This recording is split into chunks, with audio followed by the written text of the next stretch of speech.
আমার বাসার পাশের মসজিদের ইমাম ও মুসল্লিরা চরমনায় পীরের অনুসারী। আহলে সুন্নাত ওয়াল জামাতের শায়েখ মতিউর রহমান মাদানির বক্তব্যে শুনেছি ফজরের নামাজ জামাতে না পড়া মুনাফিকি। এখন প্রশ্ন হলো, চরমনায় পীরের অনুসারী ইমামের পিছনে নামাজ পড়া জায়েজ হবে কিনা? যেহেতু তারা বলেন 126 তরিকা জান্নাতের পথ পাবার, আর তাদের তরিকা শর্টকাট। যদি চরমনায় পীরের অনুসারী ইমামের পিছনে নামাজ পড়া না যায় এবং মসজিদ অনেক দূরে থাকে, তাহলে আমাদের করণীয় কি?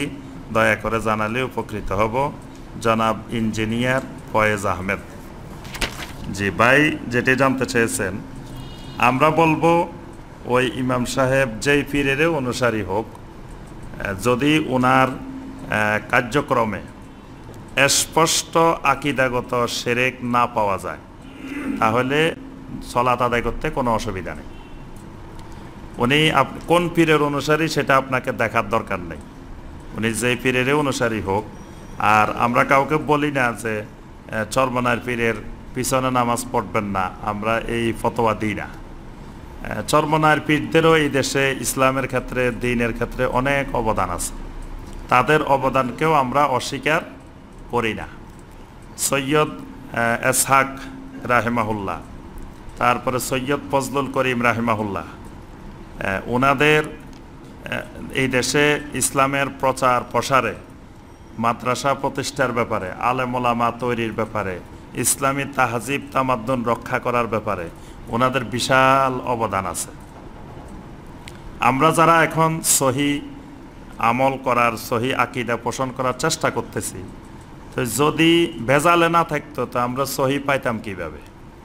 দ্বীনে যদি না থাকতো তো সহি পাবো কিভাবে? এমন একটা সময় এই দেশে ইংরেজরা দীর্ঘ অনেক বছর এই দেশ শাসন করেছে, আমাদের এই দেশ। তখন যদি এই সকল পীর সাহেবেরা না থাকতেন, তাহলে ইসলামী তাহজিব তামাদ্দুন সংস্কৃতি এগুলো ধরে রাখা সহজ বিষয় ছিল না, দ্বীনে হারিয়ে যেত এই দেশ থেকে। তাহলে বোঝা যায় ওনারা ওই আমলে অনেক কষ্ট করে করে গ্রামে গঞ্জে কত কষ্ট করে। আমরা এখন গাড়িতে যাইতে কষ্ট হয়, বিমানে যাইতে কষ্ট হয়, এখন আমাদের বাইরে হেলিকপ্টারে যান, কষ্ট দেখে।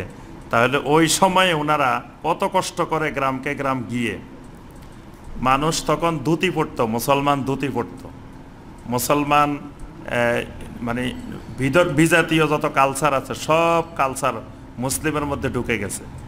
মুসলিম মাথায় টুপি দিত না, মুসলিম লুঙ্গি পরতো না, মুসলিম পাঞ্জাবি পরতো না, মানে ইসলামী তাহজিব তামাদ্দুন পুরাই ধ্বংস হয়ে গেছিল। ঠিক ওই মুহূর্তে আমাদের এই দেশে আপনার অসংখ্য পীর সাহেব, যেমন পুরপুরার পীর সাহেব, শর্ষিনার পীর সাহেব, চরমনার পীর সাহেব, এরকম আরও অনেক, উজানির পীর সাহেব, তারপরে চট্টগ্রামের পটিয়ার মুফতি আজিজুল হক সাহেব রহমতুল্লাহ আলাইহি, তারপরে আরও অনেক, ওনাদের সকলের বিশাল অবদান। ওনারা ওই সময় অনেক কষ্ট করে এই দিনকে, ইসলামী তাহজিব তামাদ্দুনকে টিকিয়ে রাখছে। আর ওনাদের বইয়ের মধ্যে দুই একটা জিনিস, হয়তো কিছু জিনিস আছে যেগুলো হয়তো এখন আমরা বুঝতেছি যে এগুলা বা তাওহীদের সাথে মিলতেছে না বা সুন্নতের খেলাফ, ঠিক আছে, ওগুলা থাকুক, কিন্তু ওনাদের অবদান তো অস্বীকার করা যাবে না। আজও এই দেশে ওনাদেরকে লক্ষ লক্ষ মানুষ মহব্বত করে, লক্ষ লক্ষ মুহিব্বিন আছে ওনাদের। আমরা ওনাদের মুরিদানদেরকে, ওনাদেরকে সবাইকে আমরা মহব্বত করি, কারণ আমাদের দাওয়াতের মানহাজে হইল যে আমাদের সাথে কোনো ব্যক্তির, কোনো দলের, কোনো মতের বিরোধ নাই। আমরা বিরোধিতা করি কিসের? শিরিক আর বেদাতের। আর আমরা পক্ষে কিসের? তাওহীদ আর সুন্নতের। তাহলে আমরা তো চরমনার পীর সাহেবের বিরোধী না, বরং চরমনার পীর সাহেব আমাদের বন্ধু। উনিও মুমিন, আমরাও মুমিন, উনিও সুন্নি, আমরাও সুন্নি। কোনো জায়গায় যদি শিয়াদের বিরুদ্ধে আমাদের অবস্থান হয়, তো উনি কি আমাদের বিপক্ষে অবস্থান নেবেন? উনিও সুন্নিদের পক্ষে, আমরাও সুন্নিদের পক্ষে। তা আমরা তো এক দলের মানুষই। অর্থাৎ আমরা না বোঝার কারণে আর দেখা যায় ধারণা করে কথা বলি একজন আরেকজনের বিরুদ্ধে, মানে সরাসরি না বুঝে ধারণা প্রসূত কথা বলার কারণে মাঝে মাঝে মনে হয় যে আমরা অনেক দূরের। আসলে আমরা দূরের না, আমরা একই। এবং আমরা যারা দাওয়াত ইলাল্লাহর কাজ করি, ওনারাও দাওয়াত ইলাল্লাহর কাজ করে। তাহলে ইমাম সাহেব যদি চরমনার পীরের অনুসারী হয় তো অসুবিধা কি? আপনি তার পিছনে সালাত আদায় করবেন। যদি স্পষ্ট দেখেন যে তিনি সরাসরি শিরক করতেছেন, তাহলে আমরা ওই ইমাম সাহেবের বিরুদ্ধে না, বা আমরা ওই পীর সাহেবেরও বিরুদ্ধে না, আমরা বিরুদ্ধে শিরকের। তো বাস শিরিক করতেছে, আপনি এই জন্য তার পিছনে সালাত আদায় করতে পারবেন না। আর বেদাতের ব্যাপারে শাইখ সালেহ বিন উসাইমিন রাহিমাহুল্লাহ এবং শাইখ বিন বাজ রাহিমাহুল্লাহ ওনারা বলছেন, যদি ইমাম সাহেব বেদাত করে, বেদাত করলেও তার পিছনে নামাজ পড়া যাবে।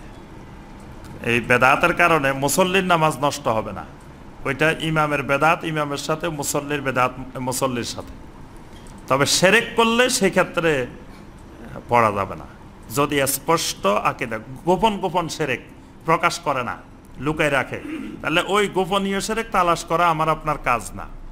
উনি যদি প্রকাশ্যভাবে শিরকে লিপ্ত না হয় তাহলে কোনো অসুবিধা নেই।